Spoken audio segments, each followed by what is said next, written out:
డబ్బిస్తే చాలు ఎంతకైనా తెగించేలా ఉన్నారు కొందరు దుర్మార్గులు. ఇలానే పంజాబ్ లో మన ఆర్మీ కదలికలను విదేశాలకు చేరవేస్తోన్న ఓ కేటుగాడిని పోలీసులు పట్టుకున్నారు. కీలకమైన పంజాబ్ కశ్మీర్ రాష్ట్రాలను కలిపే హైవేపై ఓ దుకాణం ఏర్పాటు చేసుకున్న ఈ ద్రోహి అక్కడో సీసీ కెమెరా ఏర్పాటు చేశాడు. హైవేపై మన ఆర్మీ మూవ్మెంట్ అయిన ప్రతిసారి ఆ కదలికలను కాసుల కోసం కక్కుర్తిపడి పాక్ హ్యాండర్లకు లైవ్ టెలికాస్ట్ చేశాడు. చివరికి ఇతగాడి పాపం పండి పఠాన్కోట్ పోలీసుల చేతికి చిక్కాడు. డబ్బు కోసం ఎంతకి తెగించారా? గాసుల కోసం దేశ భద్రతనే ప్రమాదంలోకి నెడతారా? పంజాబ్లో ఓ వ్యక్తి అరెస్ట్ తీవ్ర సంచలనం కలిగించింది. జాతీయ రహదారి 44 వెంబడి సీసీటీవీ కెమెరాలను ఏర్పాటు చేసిన ఓ ద్రోహి సైన్యం, పారామిలిటరీ కదలికల ప్రత్యక్ష దృశ్యాలను అమ్మకానికి పెట్టాడని తేలింది. తన కెమెరాలోని దృశ్యాలను పాకిస్తాన్లోని పలువురు హ్యాండ్లర్లతో పంచుకున్నాడని ఇతగాడిపై ఆరోపణలు రావడంతో పోలీసులు అరెస్టు చేశారు.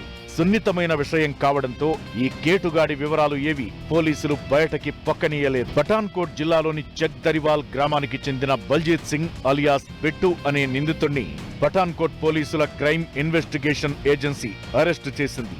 పంజాబ్ జమ్మూ హైవేపై సుజన్పూర్లో 4-5 నంబర్ల వంతెనల మధ్య ఉన్న ఒక దుకాణంలో అతను తన సహచరులతో కలిసి సీసీటీవీ కెమెరాలను ఏర్పాటు చేశాడని అధికారులు చెబుతున్నారు.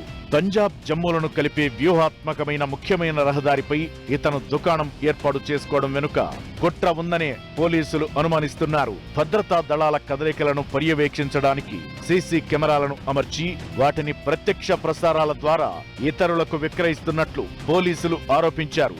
ఇక్కడి ఆర్మీ కదలికలను పాకిస్తాన్లోని హ్యాండ్లర్లకు, విదేశాల్లోని ఇతర దేశ వ్యతిరేక శక్తులకు చేరవేసినట్లుగా కూడా ఈ బల్జీత్ సింగ్ పై ఆరోపణలు ఉన్నాయి.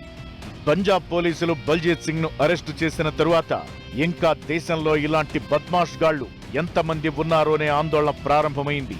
దేశ సరిహద్దుల దగ్గర అలానే ఆర్మీ మూమెంట్స్ ఎక్కడెక్కడ ఉంటాయో గమనించడానికి ఇంత సులువైన మార్గం ఎంచుకోవడంతో ఈ ఆందోళన కలగడం సహజం.